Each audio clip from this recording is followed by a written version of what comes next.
पूजा पाठ करते समय ध्यान रखने योग्य जरूरी बातें। हिंदू धर्म में पूजा पाठ को बड़ा महत्व दिया गया है और रोज भगवान की पूजा को अनिवार्य बताया गया है। लोग इसका पालन भी करते हैं, लेकिन कई बार देखा गया है कि कुछ लोग हमेशा इस बात की शिकायत करते हैं कि वे पूजा तो कर रहे हैं, लेकिन उन्हें पूजा का सही फल नहीं मिल रहा है। दिन रात भगवान के नाम को जपते हैं, लेकिन भगवान उनकी प्रार्थना नहीं सुनते हैं। इसके कई कारण हो सकते हैं, लेकिन एक बड़ा कारण पूजा के नियमों में कुछ गलतियां होना है। लोग अनजाने में भगवान को कुछ ऐसा चढ़ा देते हैं जो उन्हें प्रिय नहीं होता। ऐसे में हो सकता है कि भगवान नाराज हो जाएं और पूजा का फल ना मिले। इसीलिए हम आपको बताने जा रहे हैं कि पूजा पाठ करते समय आपको किन किन बातों का विशेष ध्यान रखना चाहिए। लेकिन उससे पहले अगर आप भी चाहते हैं कि लक्ष्मी माता का आशीर्वाद आप पर बना रहे, तो इस वीडियो को एक लाइक करें और चैनल को सब्सक्राइब कर लें और कमेंट बॉक्स में जय लक्ष्मी माता जरूर लिखें। नंबर 1, किसी भी भगवान के पूजन में उनका आवाहन करना या आमंत्रित करना, ध्यान करना, आसन देना, स्नान करवाना, धूप दीप जलाना, अक्षत या चावल, कुमकुम, चंदन, पुष्प या फल फूल, प्रसाद आदि अनिवार्य रूप से होना चाहिए। नंबर 2, पूजन में पान का पत्ता भी रखना चाहिए। ध्यान रखें, पान के पत्ते के साथ इलायची, लौंग, गुलकंद आदि भी चढ़ाना चाहिए। पूरा बना हुआ पान चढ़ाएंगे तो श्रेष्ठ रहेगा। नंबर 3, देवी देवताओं को हार, फूल, पत्तियां आदि अर्पित करने से पहले एक बार साफ पानी से अवश्य धो लेना चाहिए। नंबर 4, सभी प्रकार की पूजा में चावल विशेष रूप से चढ़ाए जाते हैं। पूजन के लिए ऐसे चावल का उपयोग करना चाहिए जो अखंडित पूरे चावल हो, यानी टूटा हुआ ना हो। चावल चढ़ाने से पहले इन्हें हल्दी से पीला करना बहुत शुभ माना गया है। इसके लिए थोड़े से पानी में हल्दी घोल लें और उस घोल में चावल को डुबोकर पीला किया जा सकता है। नंबर 5, पूजन कर्म में इस बात का विशेष ध्यान रखें कि पूजा के बीच में दीपक बुझना नहीं चाहिए। ऐसा होने पर पूजा का पुण्य फल प्राप्त नहीं हो पाता है। नंबर 6, भगवान विष्णु को प्रसन्न करने के लिए पीले रंग का रेशमी कपड़ा चढ़ाना चाहिए। माता दुर्गा, सूर्य देव व श्री गणेश को प्रसन्न करने के लिए लाल रंग का, भगवान शिव को प्रसन्न करने के लिए सफ़ेद वस्त्र अर्पित करना चाहिए। नंबर 7, किसी भी प्रकार के पूजन में कुल देवता, कुल देवी, घर के वास्तु देवता, ग्राम देवता आदि का ध्यान करना भी आवश्यक है। इन सभी का पूजन भी करना चाहिए। नंबर 8, पूजन में हम जिस आसन पर बैठते हैं उसे पैरों से इधर उधर खिसकाना नहीं चाहिए। आसन को हाथों से ही खिसकाना चाहिए। नंबर 9, यदि आप प्रतिदिन घी का एक दीपक भी घर में जलाएंगे तो घर के कई वास्तु दोष भी दूर हो जाएंगे। नंबर 10, सूर्य, गणेश, दुर्गा, शिव और विष्णु ये पंचदेव कहलाते हैं। इनकी पूजा सभी कार्यों में अनिवार्य रूप से की जानी चाहिए। प्रतिदिन पूजन करते समय इन पंचदेव का ध्यान करना चाहिए। इससे लक्ष्मी कृपा और समृद्धि प्राप्त होती है। नंबर 11, तुलसी के पत्तों को 11 दिनों तक बासी नहीं माना जाता है। इसकी पत्तियों पर हर रोज जल छिड़क कर पुनः भगवान को अर्पित किया जा सकता है। तुलसी के पत्तों को बिना स्नान किए नहीं तोड़ना चाहिए। शास्त्रों के अनुसार यदि कोई व्यक्ति बिना नहाए ही तुलसी के पत्तों को तोड़ता है तो पूजन में ऐसे पत्ते भगवान द्वारा स्वीकार नहीं किए जाते हैं। नंबर 12, दीपक हमेशा भगवान की प्रतिमा के ठीक सामने ही लगाना चाहिए। कभी कभी भगवान की प्रतिमा के सामने दीपक न लगाकर इधर उधर लगा दिया जाता है, जबकि यह सही नहीं है। नंबर 13, घी के दीपक के लिए सफ़ेद रुई की बत्ती का ही उपयोग किया जाना चाहिए, जबकि तेल के दीपक के लिए लाल धागे की बत्ती श्रेष्ठ बताई गई है। नंबर 14, पूजन में कभी भी खंडित दीपक नहीं जलाना चाहिए। धार्मिक कार्यों में खंडित सामग्री शुभ नहीं मानी जाती है।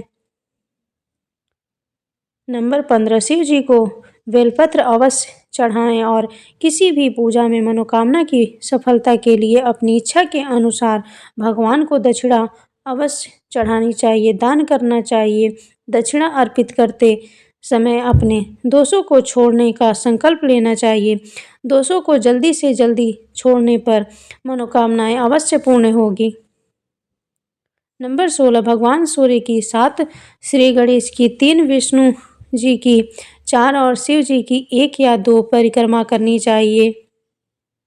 नंबर 17 घर में या मंदिर में जब भी कोई विशेष पूजा करें तो अपने इष्ट देव के साथ ही स्वस्तिक कलश, नवग्रह देवता, पंच लोकपाल, कोषण मातृका, सप्त मातृका का पूजन भी अनिवार्य रूप से किया जाना चाहिए। इन सभी की पूरी जानकारी किसी ब्राह्मण पंडित से प्राप्त की जा सकती है। विशेष पूजन पंडित की मदद से ही करवानी चाहिए ताकि पूजा विधिवत हो सके। नंबर 18 घर में पूजन स्थल के ऊपर कोई कबाड़ या भारी चीज न रखें। नंबर 19 भगवान शिव को हल्दी नहीं चढ़ाना चाहिए और ना ही शंख से जल चढ़ाना चाहिए। नंबर 20 पूजन स्थल पर पवित्रता का ध्यान रखें। चप्पल पहनकर कोई मंदिर तक नहीं जाना चाहिए।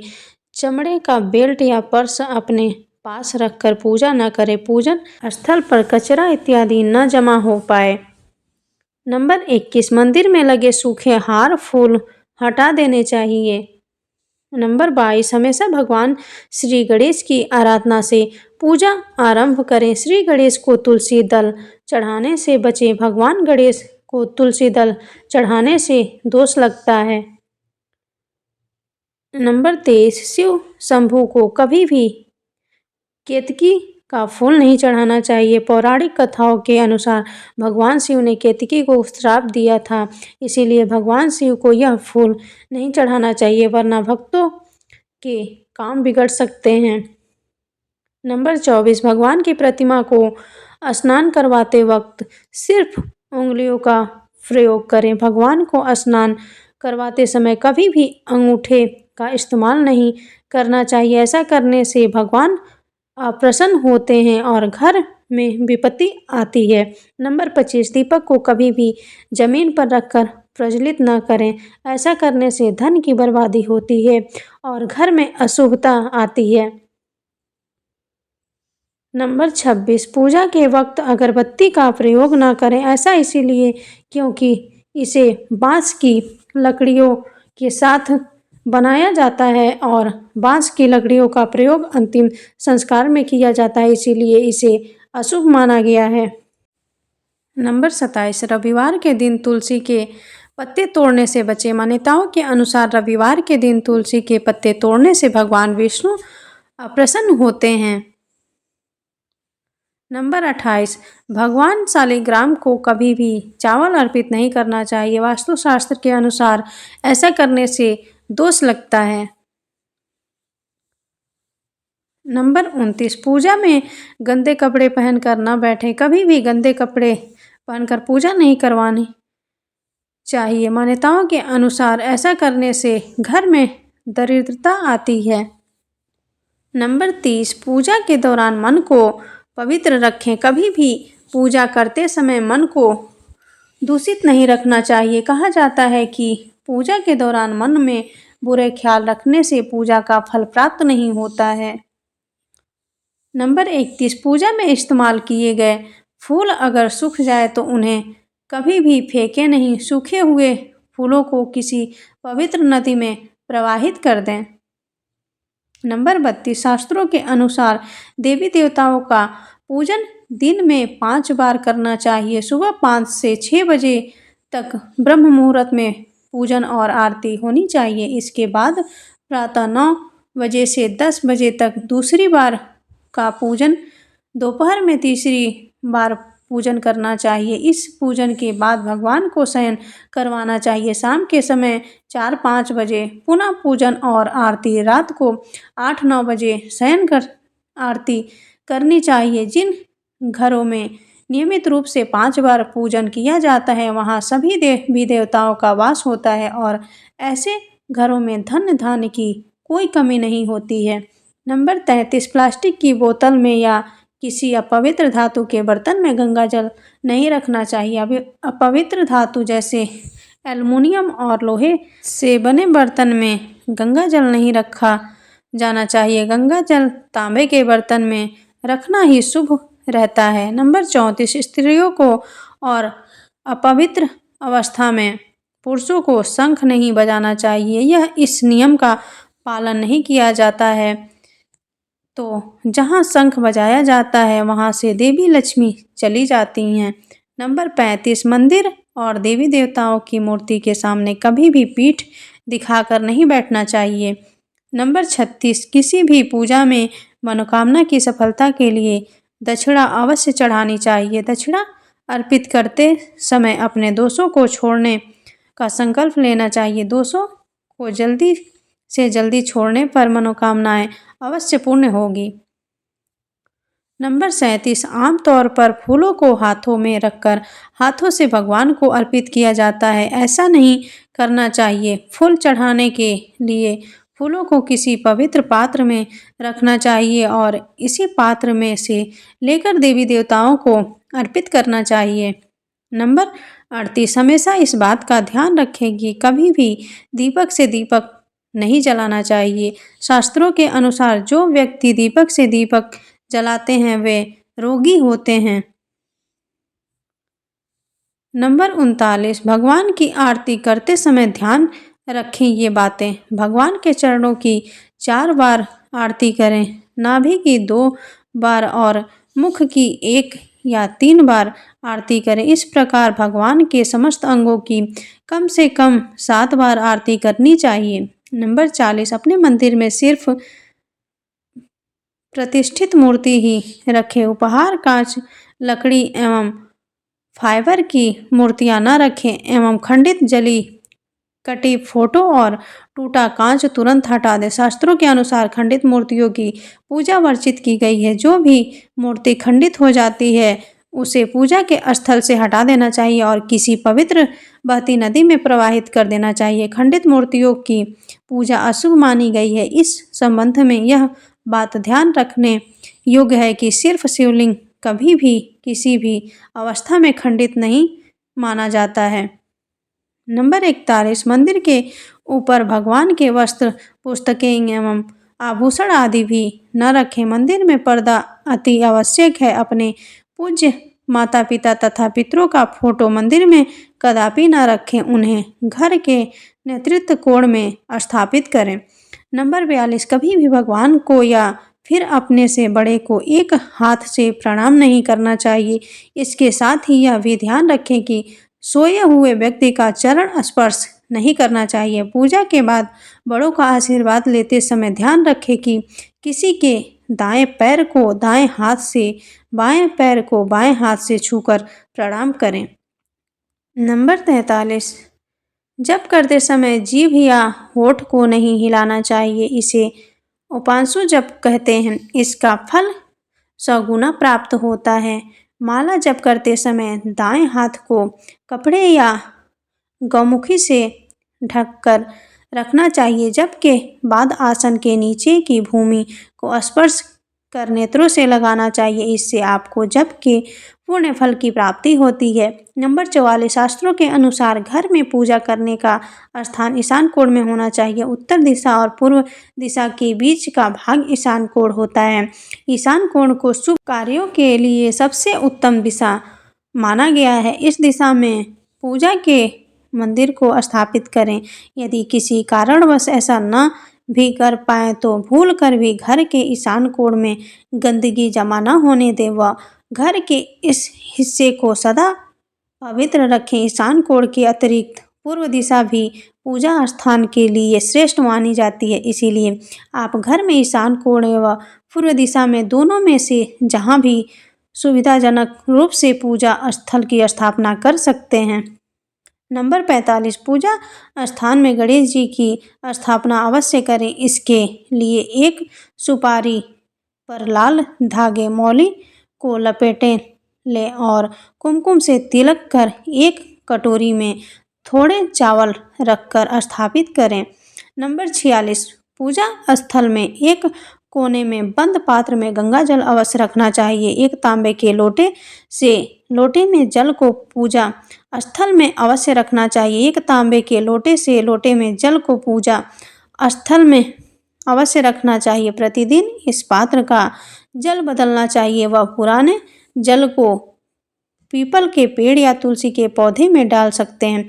नंबर 47, पूजा के स्थान में एक देव की सिर्फ एक ही प्रतिमा रखें। यदि आपके पास एक देव की एक से अधिक प्रतिमा पूजा स्थल में है तो उन्हें घर में कहीं भी दीवार या आदि पर लगा सकते हैं, किंतु पूजा स्थल में एक देव की एक ही प्रतिमा रखें। नंबर 48, घर में पूजा के स्थान पर कभी भी बड़ी मूर्तियां नहीं रखनी चाहिए। बड़ी मूर्तियों में प्राण प्रतिष्ठा होना चाहिए अनिवार्य हो जाता है, इसीलिए बड़ी मूर्तियां मंदिर के लिए ही उचित है। पूजा स्थल में छोटी मूर्ति रख सकते हैं। नंबर 49, पूजा करने के स्थान पर भूलकर भी अपने पितृदेव, स्वर्गीय माता पिता या गुरु की फोटो न लगाएं, उनका स्थान अलग रखें। नंबर 50, पूजा स्थल में कूड़ा कचरा एकत्रित न होने दें। प्रतिदिन पूजा घर की सफाई करें। नंबर 51, अगर आपने पूजा घर में कोई मूर्ति की स्थापना की हुई है तो ध्यान दें, मूर्ति का कोई भी हिस्सा खंडित नहीं होना चाहिए। मूर्ति खंडित होने पर तुरंत उसे वहां से हटा दें। खंडित मूर्ति को बहते जल में विसर्जित कर सकते हैं। नंबर 52, पूजा के समय यदि संभव हो तो शुद्ध देसी गाय के घी का प्रयोग करें। वह भोग लगाने के लिए अग्नि में गाय के गोबर के कड़ों उपलों का ही प्रयोग करना उत्तम माना गया है। नंबर 53, पूजा पाठ के समय दीपक कभी भी बुझना नहीं चाहिए। शास्त्रों में यह एक बड़ा अपशगुन माना गया है। नंबर 54, पूजा पाठ के समय गूगल युक्त धूप बत्ती का प्रयोग करें। गूगल घर के वातावरण को शुद्ध और घर से नकारात्मक ऊर्जा या बुरे दोष को दूर करती है। नंबर 55, रात्रि को सोते समय पूजा स्थल को लाल पर्दे द्वारा ढक दें व सुबह होने पर पर्दे को हटा दें। नंबर 56, पूजा करते समय भगवान को फूल चढ़ाना शुभ माना जाता है। कुछ फूल देवी देवताओं को विशेष रूप से प्रिय होते हैं और फूल चढ़ाते समय इस बात का ध्यान रखना चाहिए, जैसे दुर्गा माँ को लाल और भगवान विष्णु को पीले रंग के ही फूल चढ़ाने चाहिए। पूजा में कभी भी बासी फूल नहीं चढ़ाने चाहिए, यह अशुभ माना जाता है। नंबर 57, पूजा में इस्तेमाल कलश या जल के लोटे को हमेशा ईशान कोण में रखना चाहिए। दीपक और कलश को एक दूसरे के बिल्कुल पास कभी नहीं रखें, वरना इसके दुष्प्रभाव झेलने पड़ते हैं। नंबर 58, पूजा हमेशा आसन पर बैठकर ही करना चाहिए। आसन पर बैठकर पूजा न करने से इसका फल नहीं मिलता है। आसन के रंग का चुनाव आपको अपनी राशि के हिसाब से ही करना चाहिए। नंबर 59, भगवान के भजन कीर्तन या आरती के दौरान हर तरीके से वहां उपस्थित रहें। इस दौरान किसी से बातचीत करने से पूजा का फल नहीं मिलता है। पूजा की सामग्री को लेकर कभी भी दिखावा न करें। नंबर 60, आप पूजा किनकी करने जा रहे हैं उस हिसाब से आसन का चुनाव करें। पूजा शुरू करने से पहले देखें कि आसन किस चीज का है, किस रंग का है, क्योंकि अलग अलग रंग के आसन का अपना अलग महत्व है। कोशिश करें कि कंबल या ऊन से बने आसन का ही प्रयोग करें। धन की देवी माता लक्ष्मी, माँ दुर्गा और हनुमान जी की पूजा करने जा रहे हैं तो लाल रंग के आसन का प्रयोग करें। अगर मंत्र सिद्धि की पूजा करनी है तो कुशा से बने आसन को श्रेष्ठ माना जाता है। यह तमाम जानकारी जन रुचि को ध्यान में रखकर दी जा रही है। ज्योतिष और धर्म के उपाय और सलाहों को अपनी आस्था और विश्वास पर आजमाएं। वीडियो का उद्देश्य मात्र आपको बेहतर सलाह देना है। इस संदर्भ में हम किसी प्रकार का कोई दावा नहीं करते हैं। दोस्तों, वीडियो अच्छी लगी हो तो लाइक और सब्सक्राइब जरूर करें। धन्यवाद।